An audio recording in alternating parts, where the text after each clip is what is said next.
എൻ്റെ പേര് ജിഷ ഹാഡ്ലി. ഞാൻ കഴിഞ്ഞ വർഷം 2024 മെയ് മാസം തപസ് കൂടിയിരുന്നു. എനിക്ക് 9 വർഷമായിട്ട് രണ്ടാമത് ഒരു കുഞ്ഞിനെ ലഭിക്കാൻ വേണ്ടിയാണ് ഞാൻ ആ തപസ് കൂടിയത്.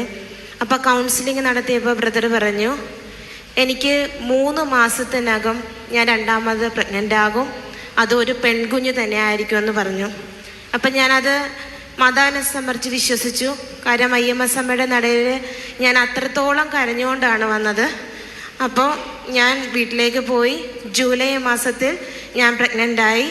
മാർച്ച് മാസം 13-ാം തീയതി ഞാൻ ആഗ്രഹിച്ചതുപോലെ തന്നെ എനിക്ക് ഒരു പെൺകുഞ്ഞ് ജനിച്ചു.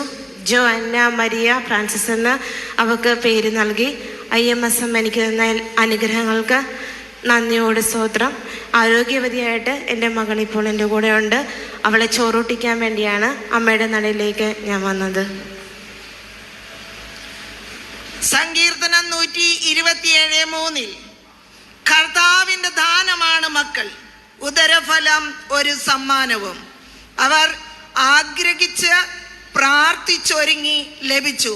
അയ്യമ്മസമ്മ കണ്ണീര് വീഴാൻ ആഗ്രഹിക്കുന്നില്ല. നമ്മുടെ ജീവിതത്തിൽ കണ്ണീര് ഒപ്പുന്ന ഒരമ്മയാണ്.